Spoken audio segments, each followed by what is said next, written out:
Sino po nandito last week? Naalala niyo ba yung message ni Pastor? Ano po title nun? Napaisip yung iba, no? Sabi, ano nga ulit yun? At madali na yung sa iyo ba sa nag-notes, pagbuklat nila, ito yung preaching ni Pastor last week, ano? So sabi doon, ano yun? Influence the world for good. Tama, no? Tama, hindi ako naalala ko lang bigla. Well, actually, related siya doon sa pag-aaral natin kasi ngayon. Alam niyo po, napakahalaga ng influence. Especially, hindi lang sa mga nagli-lead, ano. Minsan kasi iniisip natin pagka kailangan natin ng influence, ibig sabihin, yung mga nangunguna lang. Kasi di ba, may kasabihan na leadership is influence. Pero, alam niyo po ba na kahit hindi tayo nasa leadership, pwede tayo maka-impluwensya. Sino po naniniwala kaya niyo maka-impluwensya? Batinan niyo po yung katabi niyo na yan. Sa susunod, kamukha mo na yan, di ba? Sa susunod, minsan kaugali, minsan kasama, kadamit, o mga ganun, kamukha, kaamoy. Kumbaga, kung titignan ka po kasi natin, pag pinag-usapan po natin yung influence, hindi lang siya nakabox doon kung nagli-lead ka ba, manager ka ba sa work, nasa church leadership ka ba, or ikaw yung leader sa project ninyo sa school. Hindi siya doon lang nakabox. Pag sinabi natin influence, lahat po tayo, especially sa paligid natin, meron tayong influensya. Halimbawa, ikaw, anak ka, saan ka may influence? Sa mga kapatid mo. Ikaw ay magulang, saan ka may influence? Saan ka may influensya? Sa pamilya mo. Di ba? Kung ikaw ay nasa trabaho, sabi ko nga kanina, kung may posisyon ka, mas magkakaroon ka ng influence. Di ba? Minsan kahit nga ayaw natin, di ba, sundin yung mga nasa taas natin, nasa unahan natin, wala tayong choice kundi sumunod sa kanila. No, pero hindi naman about leadership yung pag-uusapan natin ngayon, Pero may kita natin yung passage natin sa Filipos chapter 2, verse 12 hanggang 18. Filipos chapter 2, verse 12 hanggang 18. Ayan, so kung nandiyan na po kayo, samahan po ninyo ako rito. Nakalagay naman sa screen. Pero sabi rito, verse 12, kaya nga mga minamahal, tulad ng inyong buong pusong pagsunod, noong ako'y kasama pa ninyo, lalong kayong maging masunurin. Ngayong ako'y malayo sa inyo. Pag sumikapan ninyong maging ganap ang inyong kaligtasan na may lubusang paggalang at pag-ibig sa Diyos. Sapagkat ang kumikilos sa inyo sapagkat ang Diyos ang kumikilos sa inyo upang naisin at isagawa ang kanyang kalooban. Gawin ninyo ang lahat ng bagay ng walang reklamo at pagtatalo upang kayo'y maging mga ulirang anak ng Diyos. Matuwid at walang kapintasan sa gitna ng sanlibutang baluktot at masama. Sa gayon, magsisilbi kayong mga ilaw sa kanila tulad ng mga bituing nagniningning sa kalangitan. Habang ipinapahayag ninyo ang salitang nagbibigay buhay, sa gayon, sa araw ni Kristo ay may pagmamalaki kung hindi nawalan ng kabuluhan ang mga hirap at pagod ko sa inyo. Verse 17, kung ang buhay ko may ibuhos bilang handog para sa inyong paglilingkod at pananampalataya sa Diyos, ako'y natutuwa at ang puso ko'y nakikigalak sa inyo. And 18, kaya't magalak din kayo at bahagi na ninyo ako ng inyong kagalakan. So yung title po natin is Living as Lights in the World. Yan, kumbaga, sa Tagalog, pamumuhay bilang mga liwanag. Saan daw po? Sa sanlibutan. And last week, ang naging message si Pastor sa Matthew chapter 5, di ba? Yung katulad ng asin tsaka ilaw. Tingnan niyo po yung katabi niya na yan. Mukha bang ilaw yan? Nagniningning ba yan? May katulad ba ng asin yan? Di ba? May alat. Parang pangit na term na may alat. Pero kung kasi makikita natin, di ba? Ang ilaw, meron siyang liwanag. And kung saan man matutok yung ilaw, meron kang makikita. Kung nasaan yung asin, sabi nga nila yung asin, nagsiserve siya as pang-preserve. And nag-i-influence siya doon kung saan mo siya ilagay. Nakatikim na ba kayo minsan ng pagkain walang asin? Ano lasa? Matabang Paano halimbawa ganito lang kasi mamaya adobo yung niluluto nila. Paano ko po yung adobo hindi maalat? Imagine niyo po kaya lasa ng adobo pag hindi maalat? Para ang gara nilaga na ba yun? Sarsyado. Pero gusto ko po maintindihan niyo, bilang mga Kristiyano, bilang mga mananampalataya, tayo po ay mamuhay. Sabi ni Paul dito sa mga taga-Filipos, mamuhay kayo bilang mga ilaw. Though, disclaimer lang, hindi tayo yung source. Hindi ikaw yung source ng ilaw, hindi ikaw yung liwanag. Pero tayo ay mga ilaw din. Kumbaga parang sa Bible, tayo po yung mga maliliit na ilaw. Kasi bakit? Ang source ng liwanag talaga natin si Jesus. Sabi ng John chapter 8 verse 12, tama ba ako? Sabi ni Lord, no, sumagot siya, muling nagsalita si Jesus sa mga tao, sinabi niya, ako ang ilaw ng sanlibutan. So, si Lord to, He is the light of the world. Ang sumusunod sa akin ay magkakaroon ng ilaw sa kanyang buhay at di lalakad sa kadiliman. So, isa to sa tinutukoy ni Lord. And pagka binasa niyo po yan sa mga sumunod na passage, yung context niyan, may kita po ninyo na ang tinutukoy ng Panginoon sa atin, kung si Lord yung ilaw natin, siya yung source, lahat ng susunod sa kanya, magiging ilaw din. Di ba po tayo umalis dun sa tema natin ng disciple, no? Tinan mo nga yung katabi mo na yan, mula nung November, kung active po kayo mula November, December, January, Feb, March, 4-5 months. Di ba? Kung tinanggap niyo po si Kristo at pinili niyo pong sumunod sa Kanya, ang tanong ko po sa inyo, isa na po yung ginagawa ninyo. Di ba? Tayo ba ay naging disciple? Kasi ano ang ibig sabihin ng disciple? Di ba? Follower, student, learner. Kung ano na po yung mga bagay na natutunan niyo sa Panginoon, ano na po yung mga bagay na nalaman ninyo. And kung kiniklaim natin na tayo ay Christian, ano ibig sabihin ng Christian? Di ba? Follower of what? Sino pina-follow ng isang Kristiyano? Tama. Salamat po sa limang sumagot. Pero di ba may kita natin, pag sinabi kang Kristiyano ka, sino sinusunod mo? Si Kristo. And yung word ni disciple kanino? Ni Kristo. Pero ang tanong ko po sa inyo, ano po ang ginagawa natin? Di ba? Kasi whether you like it or not, kahit sabihin mo mang simpleng uma-attend ka lang, pero bilang pag-attend mo rito sa church, meron ka rin influence. Di ba? Naalala niyo po minsan yung lagi namin sinasabi itong kasabihan na kung tayo po dito sa loob ng church, binabasa natin yung Bible, yung mga tao sa labas na binabasa po, buhay natin.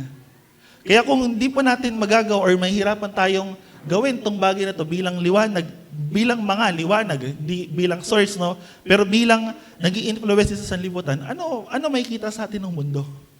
Nagigets niyo po. Kumbaga, may kita natin to more on application, more on testimony. Kamusta yung patotoo ninyo? Kamusta yung buhay ninyo sa labas?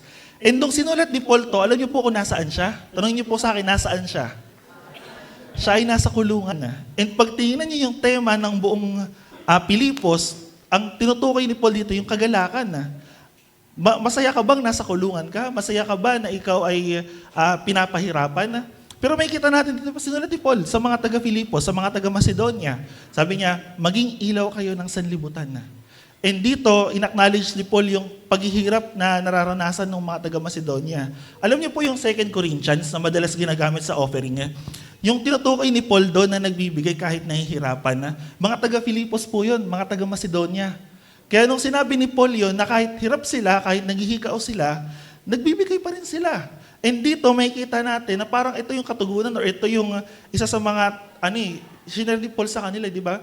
Minsan di ba pag may nagbibigay, kayo ba pag may nagbibigay, nahahawa din kayo magbigay? Or ang mindset nyo, okay, sige, nagbigay ka, thank you, akin na lang to. O parang pag may nakita kayo nagbibigay, nasa-challenge din kayo magbigay. Pero hindi siya in a sense na parang nagpapayabangan kayo, no, na, sige nga, pag nagbigay ka ng 100, nagbibigay ako 200. No? Although, maganda siyang tingnan, pero wag naman sana payabangan. Pero, may kita natin, paano ba dapat tayo mamuhay bilang mga Kristiyano? So sabi rito, living as lights in the world. So 3 bagay lang po, para mas makita natin na tayo ba ay namumuhay bilang mga liwanag sa mundo? Una, intentionally. So kumbaga, yung pamumuhay ba natin bilang mga Kristiyano, bilang mga disipulo ng Panginoon, intentionally. Paano intentionally? Talaga bang intention mo na since ito yung sinabi ng Panginoon, ito yung inutos niya sa kanyang mga salita, susundin ko. Now, kung titingnan po natin, balikan po natin sa verse 12 hanggang 13, sa English version, sabi rito, therefore, my beloved, as you have always obeyed, so now, not only as in my presence, but much more in my absence. Di ba nakita yung sabi rito ni Paul, kung masunurin kayo, nung nandyan ako sa inyo, kasama ninyo ako, mas lalo kayong maging masunurin ngayong wala ako. Pero alam niyo po, reality natin yung mga tao, minsan, kabaliktaran po tayo niyan, di ba? Kung kailan wala yung kailan daw wala yung pusa, at saka naglalaro yung mga daga, kung kailan wala yung nangunguna sa atin, kailan wala yung amo natin, kailan wala yung naglilid sa atin, ano ginagawa natin? Kanya-kanya tayo. And ito yung sinasabi ni Paul sa mga taga-Filipos, kung masunurin kayo nung nandiyan ako, mas maging masunurin kayo ngayon. And ito yung pinakamaganda dyan. Sabi doon, work out your own salvation with fear and trembling. Now, dito na minsan nagkakaroon ng parang argument. Kasi bakit? Sinasabi nila na okay, so ang kaligtasan pala natin ay kailangan na may gawin ka. Yes. Pero, yung kaligtasan po natin by faith, lilinawin ko po yan, kasi baka minsan may nalilito pa po sa inyo. Paano po naliligtas ang tao? Sa pamamagitan po ba ng pananampalataya o ng gawa? Sino po magsasabing pananampalataya? Sino po magsasabing gawa? Kailangan mo maging mabait. Okay. So, thank you kasi akala ko baka may kailangan tayo i-one verse mamaya pagbaba ko rito. No? Pero, di ba, malinaw po sa atin, especially kung matagal na kayo, na-lesson na kayo, na-share na kayo at nagpapatuloy kayo dito sa church, malinaw na yung pananampalataya natin by faith. Ay yung kaligtasan natin by faith.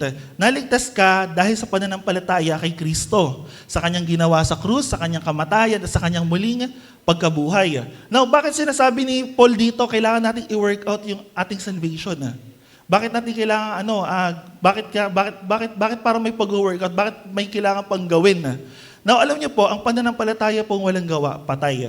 Sabi ni Santiago sa chapter 2, verse 26, tama ba? Paki-flash na lang po yung verse.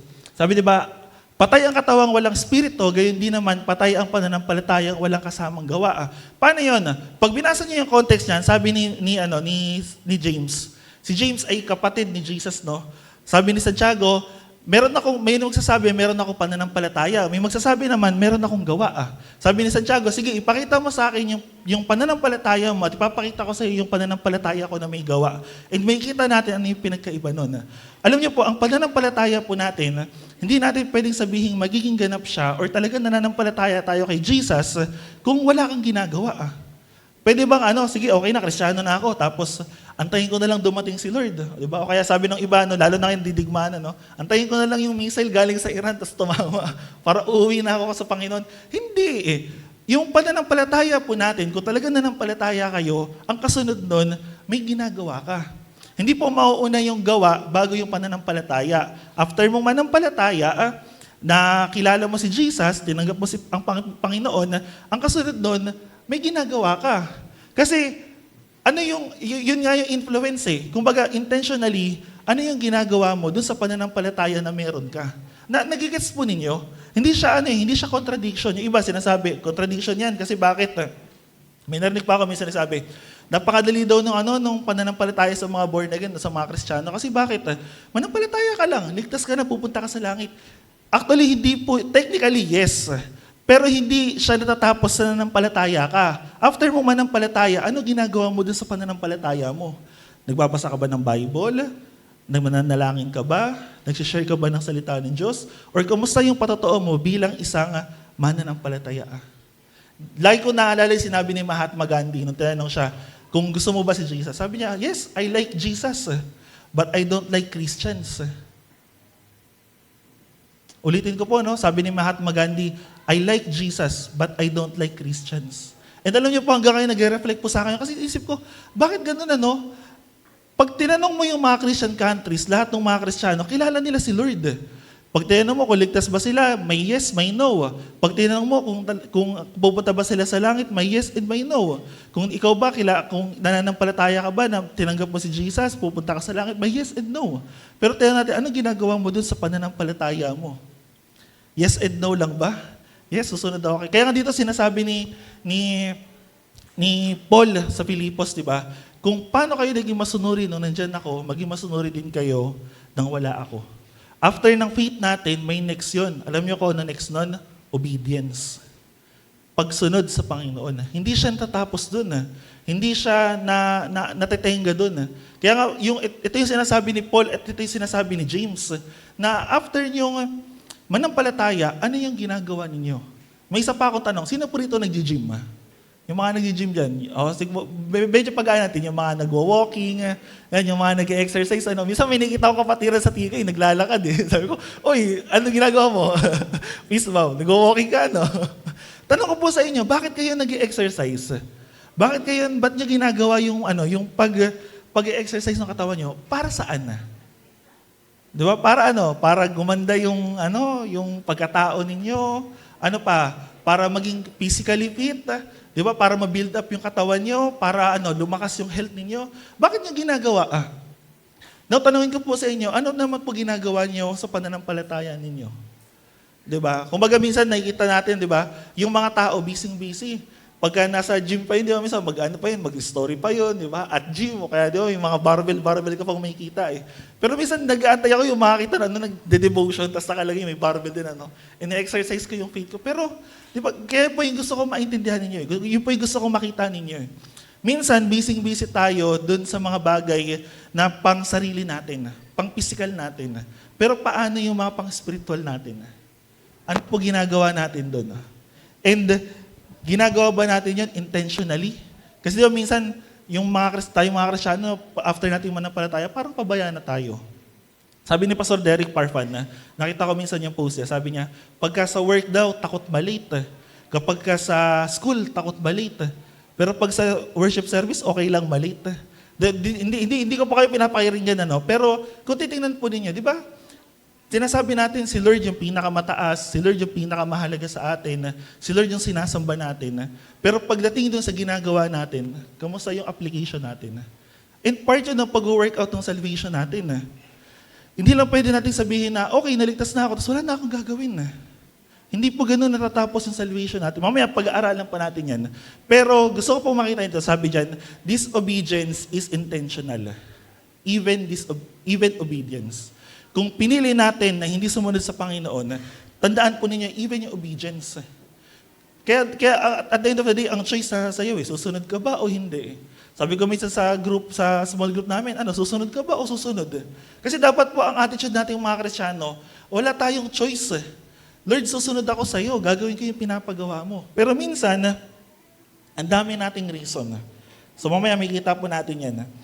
Disobedience is intentional. Yes, o mas intention natin na hindi sumunod sa Panginoon.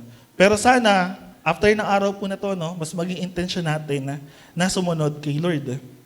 Sabi ng 1 Corinthians chapter 15 verse 10 sa English version, sabi dyan, but by the grace of God, I am what I am, and His grace toward me was not in vain. On the contrary, I work harder than any of them, though it was not I, but the grace of God that is within me. Ito yung sa bandang verse 13. Sabi doon ni Paul, di ba? Ang gumagawa sa inyo upang naisin ninyo at isagawa yung kalooban ng Diyos, si Lord din. Kaya nga, di ba, lagi namin sasabi sa inyo, ano yung desire mo? Ano yung nasa puso mo? Kung ang nasa puso mo at ang desire mo ay sumunod sa Panginoon, ito yung gagawin ninyo. And sabi ni Paul dito, sa 1 Corinthians, after ng sobrang daming problema nila, kaya daw ginagawa ni Paul yung mga bagay na ginagawa niya. Bakit daw kanino at para saan? By the grace of God. I am what I am. Ito ko kasi dahil sa sa biyaya ng Panginoon. And ito po yung maganda. And His grace toward me was not in vain. Hindi daw po nawalan ng kabuluhan yung kagandahang loob, yung biyaya ng Diyos kay Paul. Sabi niya rin, diba, nag-work hard siya. Mas marami siyang paghihirap, mas marami siyang tiniis. Other than, ang titukoy dyan, yung mga apostol. And may kita naman ninyo, di ba? Almost more than half ng New Testament, sino nagsulat? Si Pablo. And napakaganda ng mga naging message niya sa mga churches. At sa mga believers. Pero sabi rito, though it was not I, but the grace of God that is within me. Di ba? Pag binalikan niyo yung context, nasaan si Paul sa Filipos? Nasa kulungan. Ilang beses siyang nakulong. Sabi niya sa Corinthians, na-shipwreck pa siya. Ano pa nangyari sa kanya? Binugbog pa siya. Kung binasa niyo yung yung sa missionary trip ni Paul sa Thessalonians. Nung time na pumunta siya ng Thessalonians, kasi galing sila ng Macedonia, Philippi, tapos lumipat sila ng Thessalonica. After nun, yung mga Jews doon, nag-insist ng riot, nagkagulo. Ngayon, ang option ni Paul para umalis, sabi doon, hindi ka makakaalis kasi yung mga Jews, yung mga galit sa'yo, nakaabang sa gate. Inahunting ka nila. Ngayon, ang ginawa nila, nung gabi na, nilagay nila si Paul sa parang drum. Tapos, tsaka nila pinadala papunta doon sa Berea. Sabi mo sa katabi mo, gusto mo ba ilagay kita sa drum? Di ba? Though nakakatawa kasi, diba, tignan nyo, for the sake lang na yung mga ganong bagay, pag nagpipreach ka ng gospel, pinipersecute ka, inuusig ka, sumusunod ka sa Panginoon na ito yung naranasan mo. Pero sabi ni Paul, hindi ko nagagawa yun dahil sa akin eh. Dahil sa biyaya ng Panginoon, dahil sa grace ni Lord. And may kita natin dito, paano niya nagawa yun? Sabi ng Philippians chapter 2 verse 13, for it is God who give you desire to will and to act. Ang Diyos mismo ay naglalagay sa isip natin, tsaka sa puso natin na maisagawa kung ano yung kanyang kalooban. Sabi ni Pastor Ruben, hindi natin kailangan pilitin. Hindi mo kailangan pilitin na maging mabait or sumunod kahit ayaw mo naman talaga. Pero kailangan mo lang para isurrender. No? Kailangan mo isurrender yung buhay mo sa Panginoon at hayaan mong Panginoon na kumilos sa'yo through His Holy Spirit. Kaya nga yung mga mananampalataya, kung ikaw nanampalataya kay Jesus, may banal na Espiritu ka. Ang tanong lang, sino yung kumikilos sa'yo? Si Lord ba o yung sarili mo pa rin hanggang ngayon? Kayo po yung makakasagot niyan. Sabi ng Hebrews chapter 13, verse 21, sabi rito ako tuloy, wala pala itong author. Ano yung author niya? Pero sabi rito, naway ipagkaloob niya sa inyo ang lahat ng kailangan ninyo upang maisagawa ang kanyang kalooban. At sa pamamagitan ni Jesucristo ay gawin niya sa atin ang nakakalugod sa Kanya. Papurihan nawa si Kristo, magpakailanman. Amen. Alam niyo po, isa ito sa pinakamagandang prinsipyo ng Bible. Kapag ginawa mo yung kalooban ng Panginoon, si Lord din yung tutulong sa inyo. Diba, naalala niyo 2 Corinthians chapter 8? Di ko lang naisama pero hahaba kasi ko pagka sinama ko pa Pero, di ba, sabi doon, ang Diyos na nagbibigay sa inyo ng binhi, siya rin yung nagpapalago. Di ba? Lahat ng resources natin galing sa Panginoon. And sabi dito ng Hebrew, naway ipagkaloob niya sa inyo ang lahat ng inyong kailangan upang maisagawa ninyo ang kanyang kalooban. Kaya may kasabihan, di ba, if it God's will, it is God's will. Kung kalooban ng Diyos na gawin po yung isang bagay, si Lord yung magpo-provide. Kaya nga alam niyo po, bilang mga mananampalataya, wala tayong choice eh. Binigay na sa atin ni Lord lahat ng resources, lahat ng desire, lahat ng gagawin natin. Alam niyo po kung ano gagawin na lang natin? Tanongin niyo yung katabi, alam mo kung ano gagawin mo? Sumunod. At hindi lang basta sumunod intentionally. May intention ka ba na sumunod? May intention ka ba na i-work out yung kaligtasan mo? May intention ka ba na gawin yung kalooban ng Panginoon? So I think doon tayo magkakatalo-talo eh. Kasi bakit? Ano yung intention mo? Kasi it's either intention mo na sumunod sa Panginoon or intention mo na hindi gawin yung kalooban ng Panginoon. Wala pong sa gitna. Lagi lang, mamimili ka lang sa dalawa. Susunod ka o hindi ka susunod. Pangalawa, kung kanina intentionally, yung next influentially. Kung namumuhay tayo bilang mga liwanag sa Panginoon, intentionally, kailangan namumuhay din tayo influentially. Sabi ng passage po natin sa verse 14 hanggang 16, ano po sabi dyan? 14 hanggang 16. Sabi rito, gawin ninyo ang lahat ng bagay ng walang reklamo at pagtatalo upang kayo'y maging mga ulirang anak ng Diyos, matuwid at walang kapintasan sa gitna ng sanlibutang masama. Sa gayon, magsisilbi kayong mga ilaw sa kanila tulad ng bituing nagniningning sa kalangitan. Habang ipinahayag ninyo ang salitang nagbibigay buhay, sa gayon, sa araw ni Kristo ay maipagmamalaki kung hindi nawalan ng kabuluhan ang mga hirap at pagod ko sa inyo. And may kita nyo rito, namuhay si Paul with influence. Pag tingnan niyo yung missionary trip niya, dami niyang na-open ng mga churches sa Europe. Makikita niyo yan sa Asia Minor, sa bandang dito sa Europe. Alam ko hanggang Albania, yung current time ng Albania ngayon. And nag-spread pa yun all throughout hanggang sa panahon po natin ngayon. And makikita po ninyo, after ng first missionary niya, bumalik pa siya, na-encourage niya yung mga believers, tapos lumawak yung gawain ng Panginoon. Though, yung kay Paul, yung isa sa nailagay. Pero pag pinag-aralan niyo yung buhay din ng ibang mga disciples, may iba napunta ng Africa, napunta ng Egypt, may iba napunta pa ng India. Alam ko si Thomas, nakaabot siya hanggang India.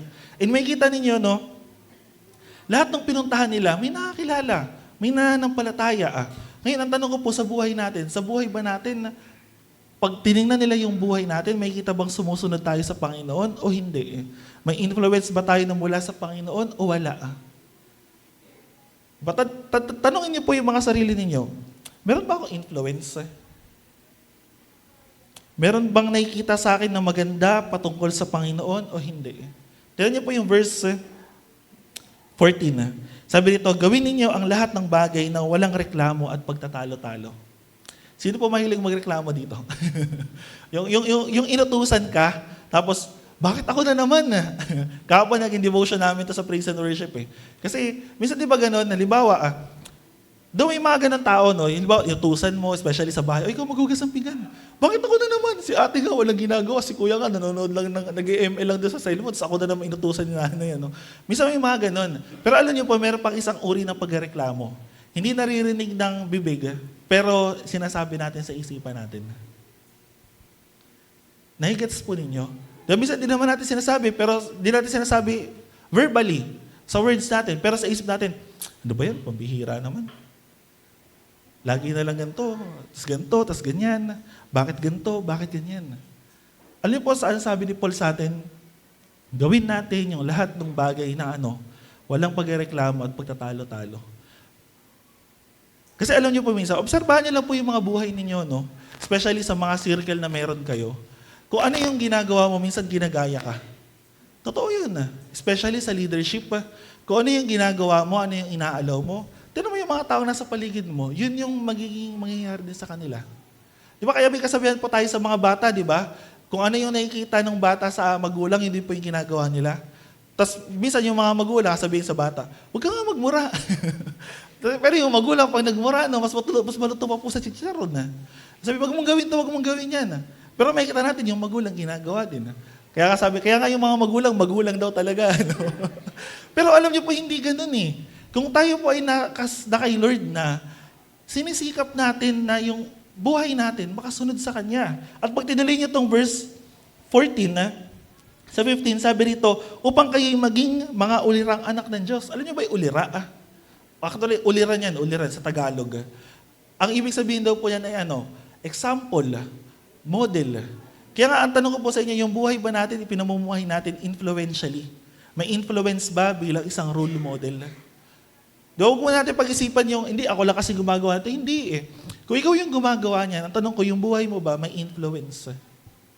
May nangyayari ba? Or kahit hindi nangyayari, ikaw ba nakikita ka ba bilang patotoo? Hindi po natin pwede sabihin na, hindi, wala kasi akong kaibigan eh. Sino po rito walang kaibigan na? Walang nagtaas inyo ng kamay, O kasi bakit? Magiging friends tayo mamaya pag wala kayong kaibigan. Di ba? Lahat tayo may kaibigan. Meron kang katropa, meron kang kabady-bady. Ano pa? Meron kang kasama sa buhay, may kapamilya ka. Kaya pwede mong makita yung reflection ng buhay mo minsan sa kanila. Ano yung sinasabi mo, ano yung ginagawa mo, ano yung response sila sa'yo. Doon mo may pagbabasin. Baka siguro ganito rin ako sa kanila. Pero minsan kasi inisip natin, hindi, kasi ganyan talaga yan eh. Hindi, baka ganun lang talaga yung response mo sa kanila. Ano yung naging influence natin sa mga taong nasa paligid natin? Pero sabi rito, upang kayo'y maging mga ulirang anak ng Diyos at walang kapintasan sa gitna ng baluktot at sa gitna ng salibotang baluktot at masama. Ano po yung nagiging ano po yung pinapakita natin?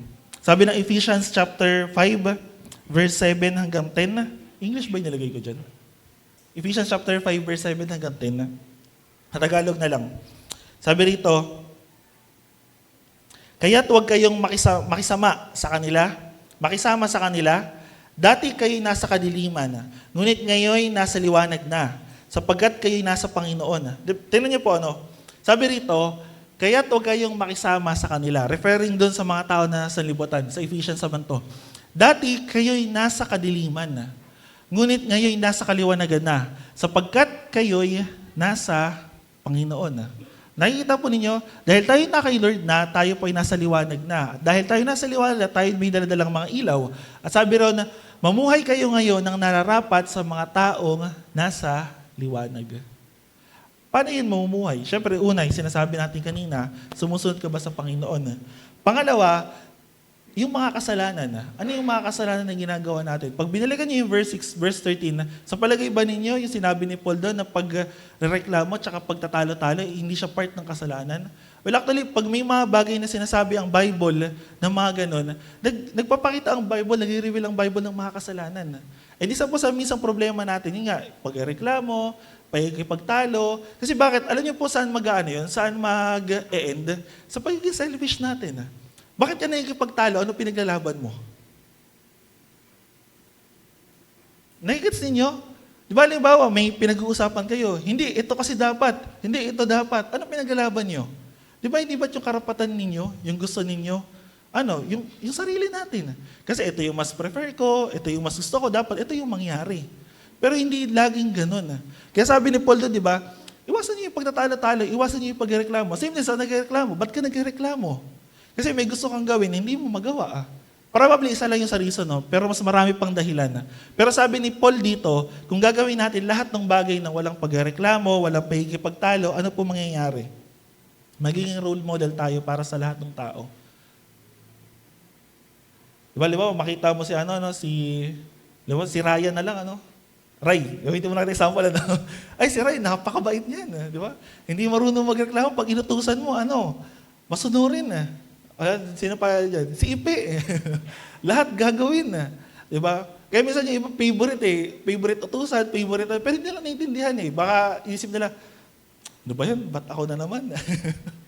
Minsan ganun tayo Gusto natin magpasa ng utos na kaya naman natin gawin Kaya yung iba, pag tayo naman utusan, nagreklamo tayo. Pero sana wag na. Sabi mo sa katabi mo, huwag ka nang reklamador Ibig sabihin parang nagalit ata kayo sa katabi nyo.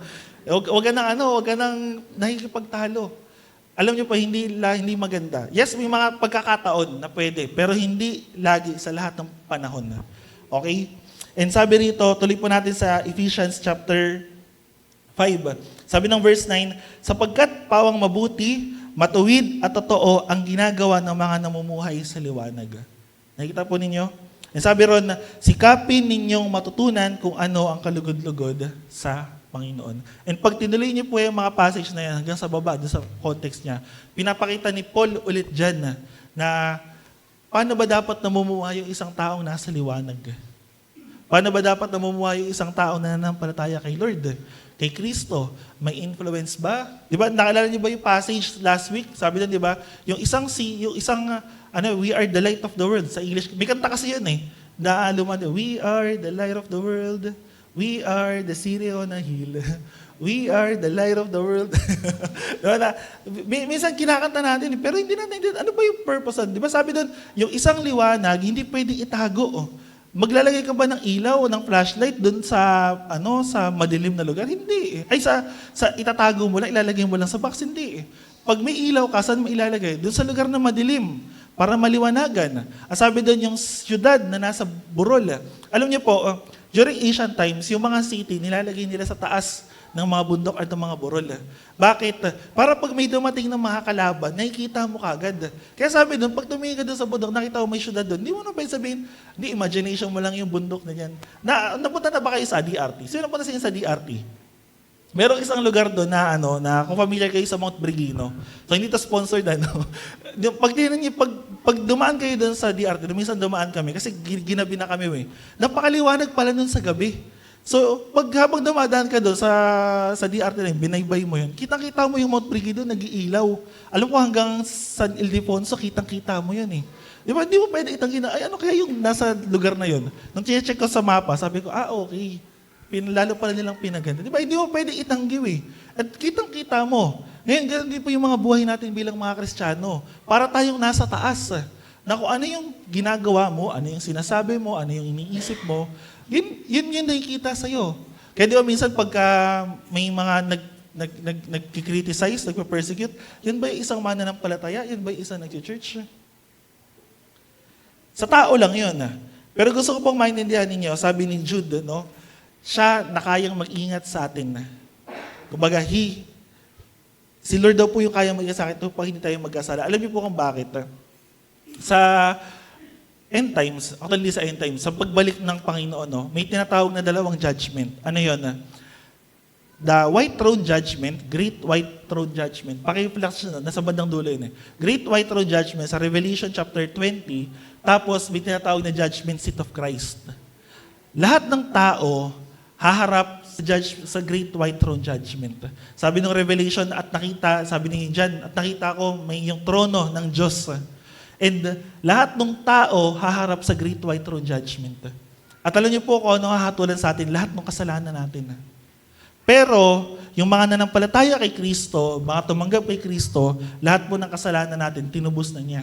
Kaya pag humarap po tayo sa hukuman ng Diyos, para hatulan yung ating mga kasalanan, ang i-verdict sa atin ng Diyos, not guilty. Kasi bakit? Kasi ang umako ng kasalanan natin, lahat ng karumihan natin, sino? Si Jesus. Pero, hindi doon natatapos. May pangalawang judgment. Judgment seat of Christ. Lahat ng mananampalataya, lahat ng tumanggap kay Kristo, lahat ng Kristiyano, totoo at tunay, genuine, haharap kay Kristo. And yung i-judge sa atin ni Kristo. Ihuhusgahan tayo kung ano yung ginawa mo mula nung nanampalataya ka sa Kanya. Nakikita po ninyo? Yes, nakalagpas ka nga sa Great White Throne Judgment, which is pinakamahalaga, pero hindi ka makakaligtas dun sa pangalawa. Ano yung ginagawa mo mula nung nakakilala kay Kristo? And madalas tong hindi illustrate ng Bible, parang mga ginto, padadaanin sa apoy. At doon makikita kung yung ginawa ba natin ay totoo or hindi. Yung motive mo ba, tama? Yung intention mo ba, tama? Ginawa mo ba siya para kay Lord or para sa sarili mo? Kaya makikita natin, bakit sinabi ni Paul to dun sa unahan Bakit yung pagreklamo at yung pagtalo-talo, pinapaalis niya. Tapos, pagdating na sa bandang dulo, biglang sinabi yung pagbabalik ni Kristo.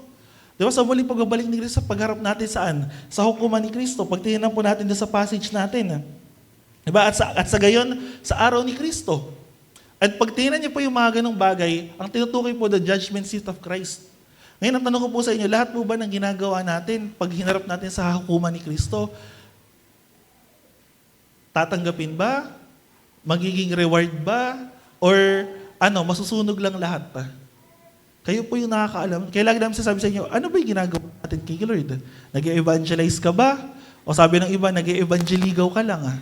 Ba, nagdi-disciple ka ba? O baka nagdi-disciple chicks ka lang? Di ba? Kayo po yung nakakaalam nun Nagsaserve ka rito, bakit ka nagsaserve? Part ka ng praise and worship team, bakit ka part ng praise and worship team? Part ka ng ushering, bakit ka part ng ushering? Nagtuturo ka sa mga bata, bakit ka nagtuturo sa mga bata? Alam niyo pa isa sa natutunan ko sa paglilingkod sa Panginoon, hindi po laging madali. Tama. Hindi laging masaya. Minsan malungkot din. Minsan ikaw din, tatamarin ka din. Pero gusto ko pong maintindihan nyo, kung wala po kayong motivation, maging motivation nyo to. Haharap ako kay Lord. Pagharap ko sa Panginoon, ano sasabihin ni Lord sa akin? Dahil minsan din yung nakakalimutan natin mga Kristiyano Wait, ligtas ka nga Pero pagdating sa langit, kamusta naman yung pagharap mo sa Panginoon? Kamusta yung mga bagay na ginawa mo? May influence ba? May nangyari ba? O wala?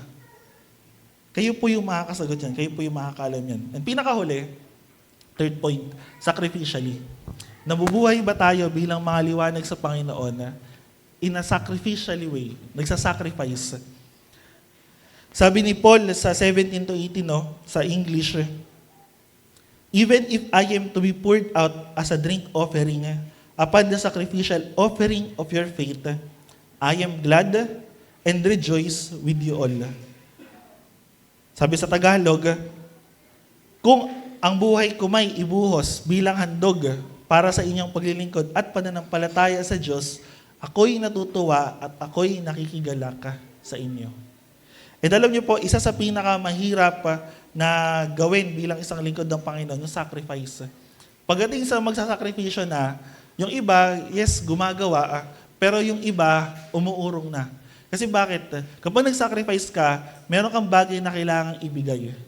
Minsan, alam nyo, may narinig akong, I think, video to, reels sa Facebook. Sabi niya, gusto niyo po bang yumaman? Sino gusto nyo yumaman? Sino gusto yumaman? Yan, thank you po sa mga gustong yumaman. Pagpalait po kayo ni Lord.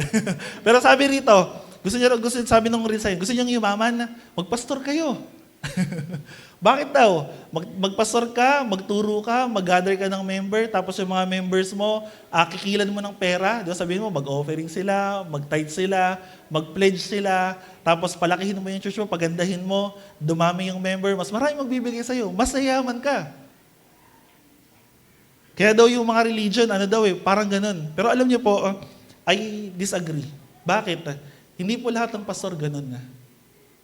Mas marami pong pastor, lumabas po kayo, pumunta kayo sa mga boto. Mas maraming pastor, sila po yung nagsasacrifice. Mas maraming mga lingkod ng Panginoon, kahit hindi pastor, mga leaders, yung mga humahayo, yung mga lumalabas, nagmimisyon, mas pinipili pa nila isakripisyo yung buhay nila. Alam niyo po sa Amerika, yung mga mega church, yung mga may umatid na 1,000, 5,000, mga 10,000. Alam niyo po ang population nila sa Amerika, sa dami ng church doon, nasa less than 5% lang. So kung merong isang daang churches sa buong Amerika, 5 lang doon yung mega churches. At alam niyo po kung ilan yung may pinakamaraming church doon. Usually mga church na naglalaman ng more or less 100 churches, 100 people. And karamihan doon, pag nagpapatakbo po kayo ng church, hindi mo masabi na may pera lagi eh. Minsan deficit pa. O tayo sa amin, di ba, nire-report sa mga leaders, minsan deficit. Minsan, meron na. Diba? Minsan, binibless. Minsan naman, kailangan nating manghiram. Pero alam niyo po, part ng pagsasacrifice yun. Diba sa ministry, magsasacrifice ka rin ng ng oras, ng panahon, ng lakas. Kaya minsan, iba gusto nila, mas pinipili na lang nila okay na, di na ako magsaserve kay Lord kasi nakakapagod. Diba? At isa pa alam niyo po, sabi ni Oswald Chamber, kung gusto nating sumunod sa Panginoon, sino ito gusto sumunod sa Panginoon? Yung gusto niyo talaga mag-obey sa Panginoon, kailangan niyong i-offer yung buhay ninyo. Kailangan niyong mag-serve. Even to the point na magiging basahan kayo para sa harap ng ibang tao. Ang tanong ko po, kaya niyo po ba yun? Ano yung basahan? Nakita na kayong basahan? Ayun nandun Tinatapak-tapakan, pinapagpagan. And ito yung sinasabi ni Paul. Kahit i-offer man yung buhay ko bilang sacrificial offering para sa inyong pananampalataya. Sabi niya dun sa bandang dulo, di ba? Matutuwa pa ako at magagalak ka. Sino natutuwa sa inyo pag nagsasacrifice kayo? Di ba minsan hindi naman nakakatawa mag-sacrifice eh. Pero kung gusto niyo pong mabuhay ng may pananampalataya sa Panginoon, kung gusto niyo ipakita yung pananampalataya ninyo, ito na yung pwede nating kasagad-sagaran. Sacrifice. Kwento ko lang po sa inyo, nung bago-bago ako mananampalataya, syempre on fire tayo sa Panginoon. Nung tinatanong si Mama, asa ba si Mama? Kasi nanay ko. Nung tinatanong si Mama sabi niya, ano daw yung reason na bakit daw parang nadala? Although si Lord naman nagdala sa kanila, pero ano yung reason? Bakit Lagi sabi si Kuya kasi, si Jello kasi, nung time daw na yun, napakabait ko daw. Sabi ko, salamat kay Lord, napakabait ko pala sa paningin ng mga magulang ko nung time na yun. Alam niyo po kung bakit? Kasi sa akin personally, pinili ko mag-sacrifice. Di ba dito kami nakatira dati may building na to.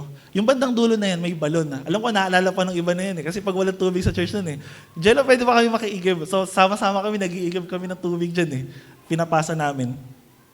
Yung balon na yun, doon talaga yung source ng tubig namin. Hindi lang inumin, doon panligo, panglinis. Noon, kasi nga, wala naman direktang tubig doon lang kami nagsasalok. Kailangan namin magpuno ng 2 drum. Kasi 2 malalaking drum ng tubig. Tapos, ang mandate lagi sa amin nila Mama, kailangan sa umaga may tubig. Tapos pag uwi namin sa hapon, may tubig pa rin. Kasi nga ginagamit. So ano ginagawa namin? So no choice ako. Sabi ko, kailangan mag-igib.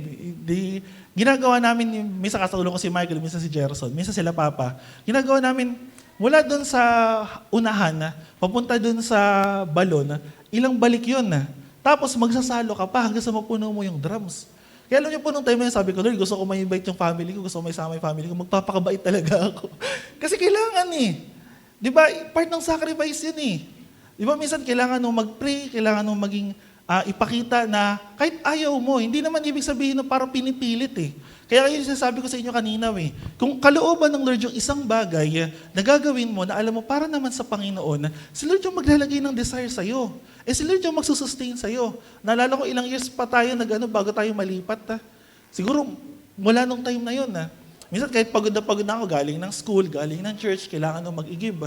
Kasi pag hindi, magigising ka, nagagalit na si mama kasi, bakit walang tubig dito? Hindi kayo nag-igib.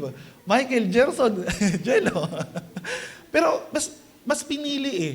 Ngayon, hindi lang dito sa church. Sa mga pamilya po ninyo. Kamusta yung testimony ninyo? Kamusta yung mga patotoo ninyo? Sa labas. Diba? Even dito sa church. Diba, minsan sabihin natin, hindi, pagod ako eh, nanlalata ako. Well, yes, pagod din po kami. Hindi lang po kayo yung pagod. Hindi lang po kayo nagtatrabaho. Hindi lang po kayo yung nag-aaral. Diba, kahit ako po, nagpapasor na ako sa harapan ninyo at nakikita yung narinig nyo at nagsasalita, nagtatrabaho pa po ako, nag-aaral pa ako. Diba, kaya sabi ko kanina, yung sabi ng magpastor kayo, hindi lahat ng pastor ganun. Yung iba, pogi lang po sa amin, pero hindi kami lahat pinagkakakitaan kayo. Diba, minsan mas marami pang sacrifice, mas marami pang puyat, mas marami pang pagod, even yung pagkikerry ng mga problema. Sabi ni Paul, diba, sinabi niya rin sa mga sulat niya yun. Diba, madalas pa puyat siya. Kasi bakit? Kasi naalala niya yung mga church eh. Pinanalangin niya na, ano ba nangyari? Lalo na pag may mga bumagsak sa kasalanan, alam mo, na-preach minsan ni Kuya MJ niya yun eh. Di ba, paano kung may bumagsak sa kasalanan? May mga nahulog. Di ba sa palagay niyo po ba, hindi namin iniisip yung mga bagay? Iniisip namin. Kasi bakit? Ano yung bagay na pwede namin maitulong sa inyo? Intentionally, influentially, sacrificially. Hindi po namin pinagmamalaki yung mga buhay namin dito sa harapan niyo. Pero gusto ko pong makita ninyo na maging inspirasyon yung mga bagay na yun. Di ba, halimbawa, mamaya, bakit po tayo, mamaya, alam ko, may youth huddle, yung mga kabataan. Di ba, ba't tayo pupunta sa church? Para lang ba maging masaya? Hindi, ang dalangin ko po, matagpuan ninyo si Lord. Makilala po ninyo ang Panginoon. Maranasan po ninyo siya. And sabi rito sa 2 Timothy chapter 3, verse 12 to 14. Ano sabi ni Paul? Gayon din naman, ang lahat ng nagnanais mamuhay ng matuwid, bilang tagasunod ni Kristo Jesus ay daranas ng mga pag-uusig. Yes, pero sabi ng 13, di ba? Samantalang ang masama ay lalong magpapakasama at ang manlilinlang ay patuloy na manlilinlang at sila man ay malilinlang din. Ngunit ikaw, magpatuloy ka sa mga aral na natutunan mo at matibay mong pinaniwalaan sapagkat kilala mo ang mga nagturo nito sa iyo. And ito encouragement ni Paul kay Timothy. Yung mga masasama, yung mundo natin, pasama na ng pasama, pabulok na ng pabulok. Pero ano yung bagay na pwede mong magawa bilang isang Kristiyano? Ano yung bagay na pwede mong gawin bilang isang mananampalataya? Kung talagang tayo mananampalataya, una na doon, mag-share. Pangalawa, yung buhay natin. Alam niyo po, sabi nila, ilan po ang gospel? Matthew, Mark, Luke, tsaka John. Tama, For gospels, tawag natin doon, Meron daw pong panlima. So, hindi tayo heretic teaching, hindi tayo heresy. Meron panglima. Tanong niyo po sa akin, ano yung panlima? Ikaw po. O, tama yun, buhay natin. Tingnan mo yung katabi mo na yan. Sabi mo, ikaw yung panlima. Tapos tanong mo, ano ginagawa mo? Diba? Kasi sa gospel natin may kita si Jesus may kilala si Lord. Pero yung buhay po natin, doon din nakikita ng ibang tao kung sino si Lord. Kaya kung tayo po gusto nating mamuhay ng tagasunod ni Kristo bilang mga disciples, bilang mga liwanag sa sanlibutan na to, nabubuhay ba tayo ng intentionally para sa Panginoon? Influentially, sacrificially, or wala lang? Kayo po yung sasagot nun at hindi po ako. Kasi kayo nakakaalam ng buhay ninyo. Ang kaya ko lang pong sabihin, kung ano yung nakikita ko. Pero yung nasa laman ng isip ninyo, laman ng puso nyo, kayo po nakakaalam nun. Tsaka si Lord. And pag tingnan niyo po yung passage po natin sa Philippians chapter 2, sa bandang unahan, 3-5, sabi ni Paul dito, huwag kayong gumawa ng anuman dahil sa pansariling layunin o pagyayabang. Sa halip, bilang tanda ng pagpapakumbaba, ituring ninyong higit ang iba kaysa inyong mga sarili. Ito part ng sacrifice din. Di ba sabi doon, huwag mong gawin yung mga bagay para sa sarili mo lang na interest. Self-interest. Bagko, sabi doon, ituring mo na mas mahalaga yung iba kaysa sa'yo. Sabi ng 4, pag malasakitan ninyo ang kapakanan ng iba at hindi lamang ang inyong sarili. Tinan po ninyo, mas unahin daw po natin, mas i-priority natin yung iba kaysa sarili natin. Sabi sa 5, naway magkaroon kayo ng kaisipan na nakatulad ng kay Kristo. Diba? Kung sasabi natin si Lord, yung Panginoon ko, tapos iba naman yung ginagawa natin, sino talaga yung Panginoon mo? Si Lord ba o ikaw lang? Kayo po yung makakasagot nun. Sinusunod ba si Lord o hindi? Ikaw po makakasagot nun. Tandaan po niya, sabi ko kanina, no, disobedience is intentional. Ganon din yung obedience. Kayo po yung nakakaalam nun. Mamumuhay ba kayo? Mamumuhay ba tayo bilang mga liwanag sa sanlibutan? O hayaan lang natin yung liwanag natin na mawalan ng liwanag. Tayo pong lahat ay tumayo. Oh.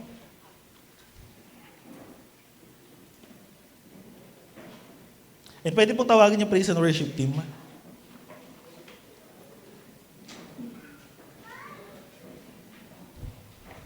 And bago po tayo magtapos or mag-conclude, siguro maganda po awitan po natin ng Panginoon. Pero basahin lang po natin yung mga next verse after po ng verse 5 sa Filipos chapter 2 verse 2, 6 hanggang dun sa 11.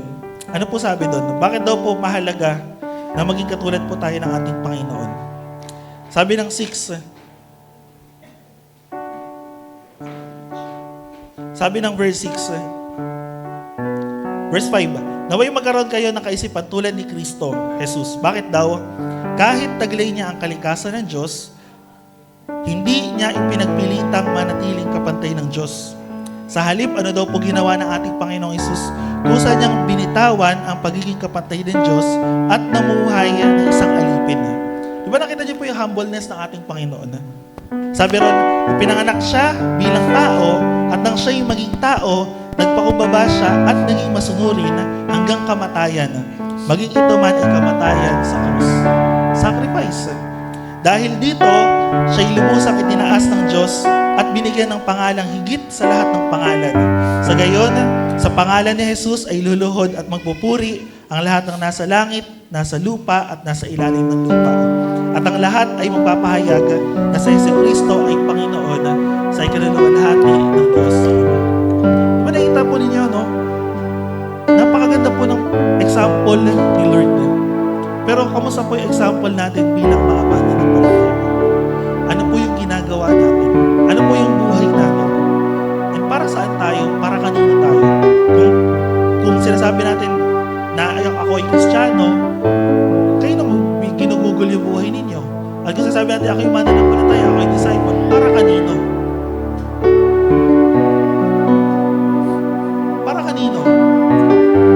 Anong ginagawa po natin sa buhay natin? Pero gusto ko pong ma-encourage kayo sa araw na to na sumunod po tayo sa Panginoon.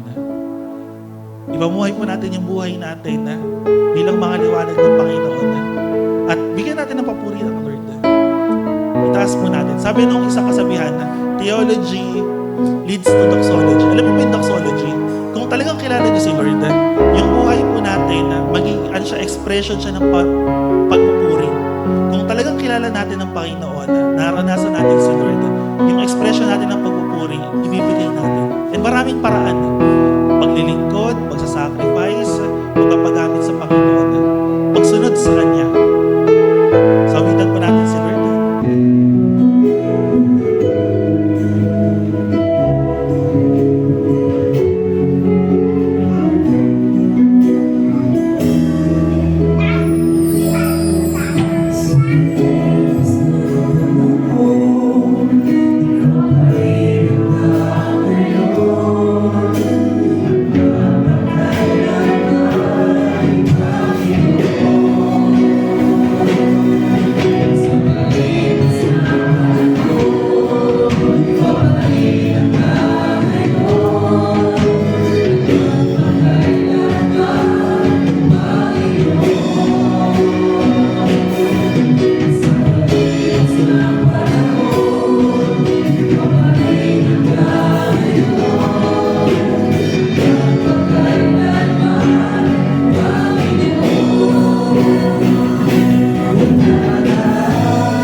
kung ano po ba talaga yung buhay namin, o Diyos, sa iyong harapan. I-search niyo po yung puso namin, Panginoon. Sulitin niyo po yung mga puso namin, O Diyos. At dalangin namin, Lord, makita namin kung kami ba'y sumusunod sa inyo, O Diyos. Or hindi po kami nakakasunod. Puro pagsuwayin lang ang buhay namin. Puro kasalanan, puro takot, puro mga bagay na maalipin sa amin, O Diyos. And Lord, dalangin namin sa araw na to, dalangin ko, Panginoon, sa umaga na to, Panginoon, kami po inyong palayain. Lord, patawarin niyo po kami, Panginoon. Kung may mga bagay kami na nasasabi, nagagawa, Panginoon, ibig yung buhay namin, Panginoon, malilitin kita sa amin bilang ignorance, malilitin kita sa amin, Lord, na role model. Lord, patawarin niyo po kami, Panginoon. And Lord, kung takot kami na sumunod sa inyo, may mga alinlangan, may mga bagay kami, Lord, na iniiwasan. Lord, patawarin niyo rin po kami, Panginoon. Sa mga alam namin, Lord, ikaw po yung nakakaalam, Panginoon, ng puso't simple ng bawat isa. Ikaw po yung nakakapangusap sa amin, Panginoon. At alam ko, Lord, na may ginagawa ka sa amin. At katulad ng narinig namin sa umaga na to, Diyos, ikaw po yung nagbibigay ng pagnanais at pagnanasa ng mga isagawa namin ng mga kalooban. Lord, sa iyo nagagaling lahat. Yung kalakasan, yung provision, yung resources. Even Lord, ikaw po